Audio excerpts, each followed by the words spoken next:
Hey neighbor, welcome back to Beyond ARTV. My name is John, and I've now been collecting vinyl records for an entire decade. It was 2012, more specifically the fall of 2012, but I'm going ahead and rounding ahead when I got my first album, my first turntable. It wasn't exactly the best turntable, but it was a Crosley 3-in-1 that also had a cassette player, a CD player, in addition to AM/FM radio. I thought it was the coolest thing ever, and it got the job done. I think it was better than the Crosley Cruiser, but everybody gets their start, and I'm not trying to shame anybody that can't afford a better player, because obviously it takes time.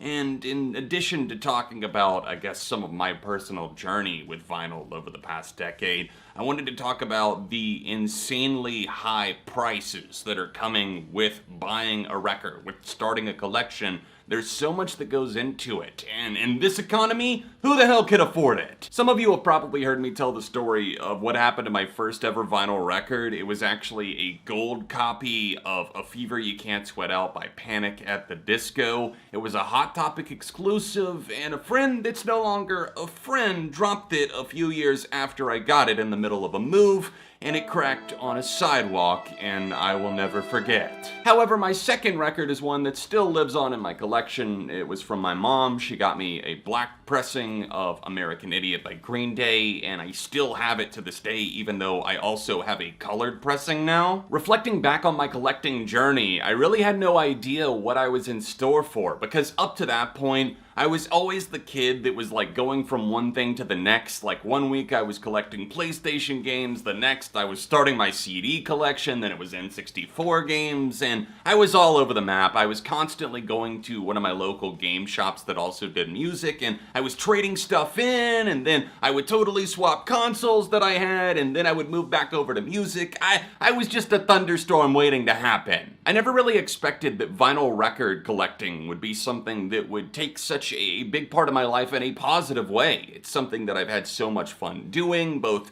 by myself, with other people, talking about it online, with friends that also collect. It's definitely a communal aspect to it, but it's also a personal journey to discovering records that maybe you've always wanted to own in a different format, to experience in a different way. And a lot of people ask me, like, why collect vinyl? Why listen to vinyl? And for me, it's something where I really feel a more intense connection when I'm sitting down with the turntable and actually being like, I'm putting this record on. It's not as passive as, say, streaming. Not to say that I'm never paying attention when I'm streaming music, because that would kind of negate my entire career here on YouTube. But obviously, like, sitting down with a record is just a different experience. It's a different sound, depending on what setup you have. It started off with just 2 records, and from there, I didn't know where to go, but I knew the sky was the limit, and my bank account was dwindling. So combine those 2 things together,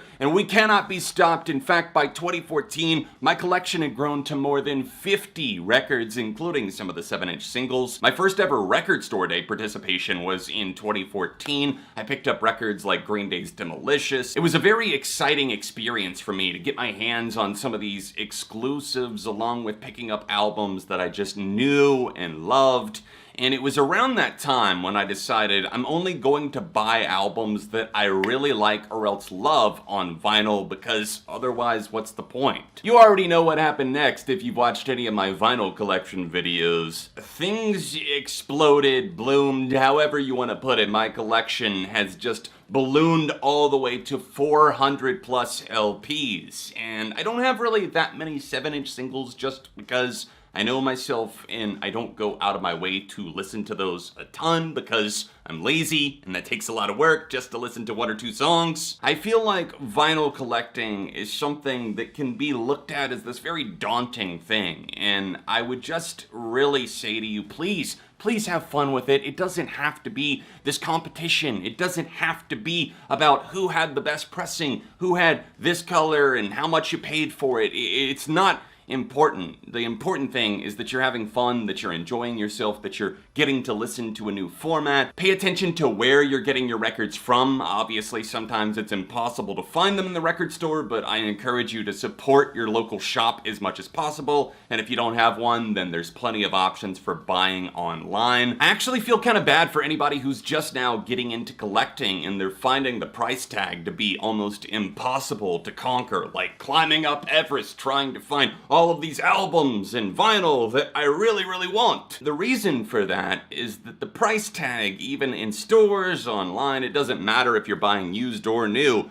they're soaring. The aftermarket, the scalpers, everybody are pushing prices up, and it doesn't help that 2 out of the 3 major labels, I'm sure Sony is going to follow suit soon enough, they are raising prices on the majority of their catalog. In fact, there was an article on Billboard just about a month ago talking about how Universal Music Group and Warner Music Group have raised the prices on more than $2,400 for UMG and I believe about $1,200 for WMG. The titles in their catalog have gone up a lot in price, and that gets passed along to the record store, who end up having to charge more. I know that some of my local shops have kind of protested this by refusing to carry certain titles. I mean, realistically, it's hard to fathom that an album like Harry's House by Harry Styles is going for about $40 routinely in shops when the MSRP is about $22, $25, somewhere in that range. It's gone up and soared and inflated just like everything else. We have seen so many production issues, and there's just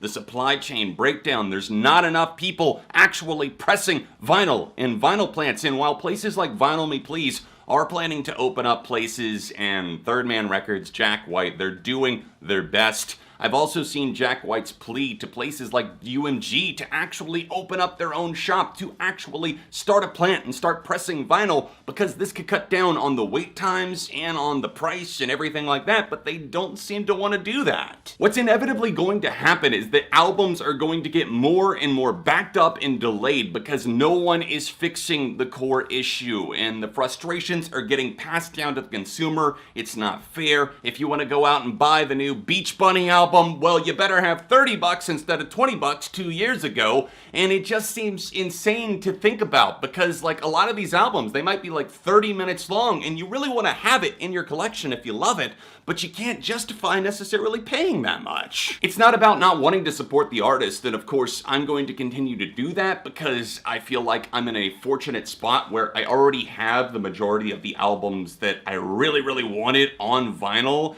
and some of my white whales like Sing the Sorrow by AFI, they're now in my collection. I've snatched up a lot of that stuff, and I did it before the prices got insanely high. I love owning the albums that have definitely brought changes to my life in positive ways, and being able to physically hold and have them. I think it's a really important thing because Spotify, streaming, whatever, anybody could just pull the rug at any moment and you're left without your favorite artist unless you actually own them. I appreciate you for letting me ramble. Please hit that like button if you enjoyed the video. If you want to talk about vinyl more, then hit me up in the comments section down below. I'll be reading as many as I possibly can. You can check out my vinyl collection playlist by tapping this right here, or tap here for another recent video. I'll be back soon for more on Beyond ARTV.